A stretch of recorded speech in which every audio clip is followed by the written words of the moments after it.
Greetings, community. It's Kevin of Entropy and Comics, and I'm here to bring you another edition of Kevin's most anticipated reads tomorrow for New Comic Book Day, 5/23. No, 5/3, 2023. Got a little throne here. I think people are trying to get a hold of me. Poor people. Let's throw them off to the side. There's a lot more to do, a lot more important things to talk about, which is New Comic Book Day. And if you're here watching me now, appreciate it. Happy New Comic Book Day to you. And if you're watching on the rewind, I appreciate you even more. And to start it off, hey, let's go ahead and talk about Dynamite Draculina. Blood Simple, issue number 3. Draculina has been a rather consistent book for me to read. It's been enjoyable. It was my introduction to the whole Vampirilla universe over on the Dynamite side. It also introduced me to a lot more books. So more than anything else on the Dynamite side, Draculina has been the most consistent for me, and it's pretty much been hitting every month. It's been pretty much on my most anticipated reads. Appreciate you being here, brother.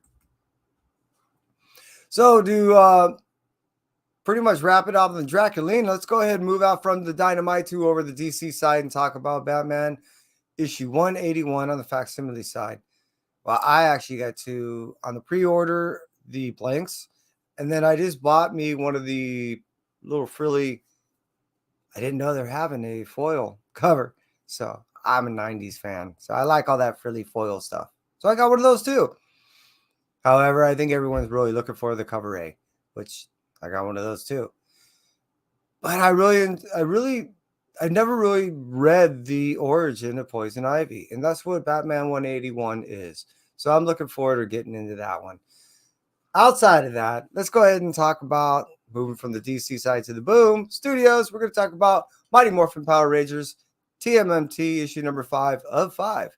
This wraps it up for this volume 2 series, and damn, if they keep doing this, I'd be more than stoked. One a year is all I ask, and I think that'd be more than enough. The stories are consistent. The stories are fun. The art's great.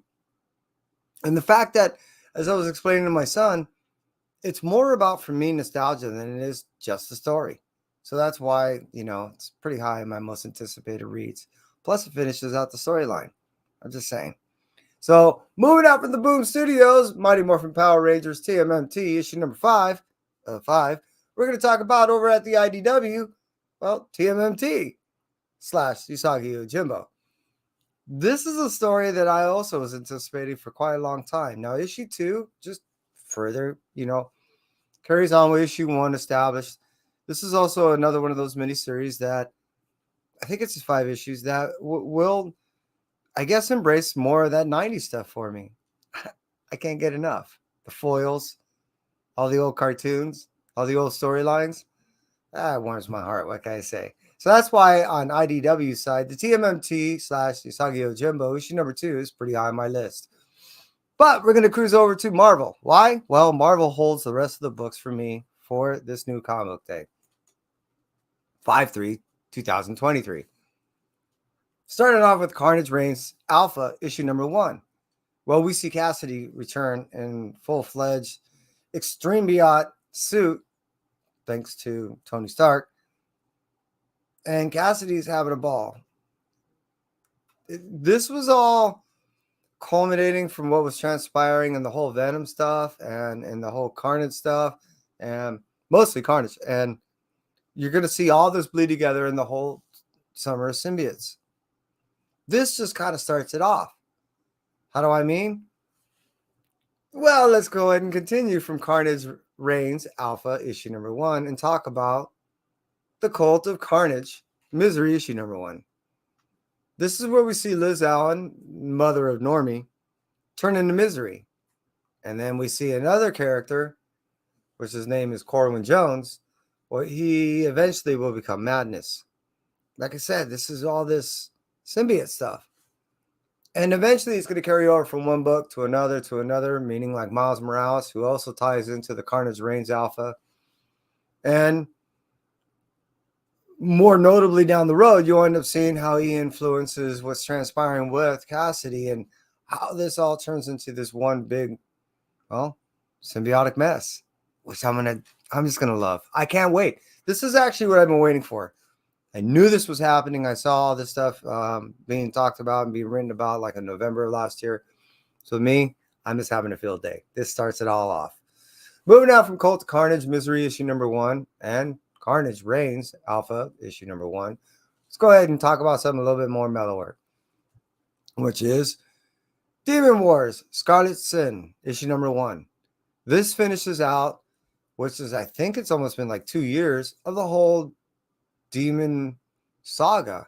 This concludes it. This is done for now. I hope Peach Momoko comes out with something, maybe not on the X-Men side, but something similar. I mean, she's been doing so well with this series that I didn't want it really to go away. I think it could have went on forever, in my opinion. I wasn't getting tired of it. I was appreciating it. I think it was kind of flying under the radar for most, which made it kind of cool because there was no spec, pushing anything or forcing anybody to buy anything, or it becoming rather rare for something that is just something that you want to enjoy. Which, let's move out from there, which is Demon Wars, Scarlet Sin, issue number 1, which is the last of the saga series of this whole Demon Wars. We're going to talk about more, Spider-Man style stuff, which is Edge of Spider-Verse, issue number 1. This is where we meet Spider Killer. I know very little about this character, though I have seen it splattered on a couple of covers. I think it's cover D. I think I got a couple of those coming. And they show a rather ominous looking thing. I don't know what this individual is all about, though I am looking forward to reading it. That's why it is really high in my most anticipated reads. However, what we're all here for, and what we're here to really talk about is, well, you guessed it. The Blue Light special this week is Spider-Man, issue number 8. It's odd because here I thought Spider-Man issue number 7 was the first full appearance of Spider-Boy. No, there's some talk, some discrepancies, and I don't want to get into that on this show. My next show, I'm going to talk a lot about that. However, what we really want to talk about is the Blue Light special. Yes, Spider-Man issue number 8. It's been rather interesting because my most anticipated read I read, this did not influence my decision at all. Seriously, this was highest on my anticipated read. It was just a coincidence that I was able to read. So, yeah, after reading it now, to me, it works.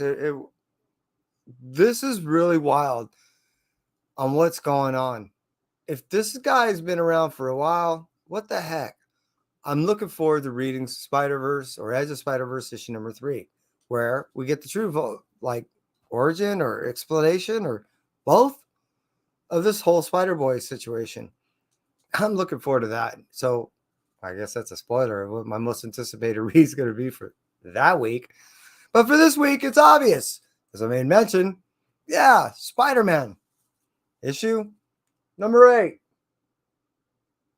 And that's it for me. Entropy. Appreciate you being here.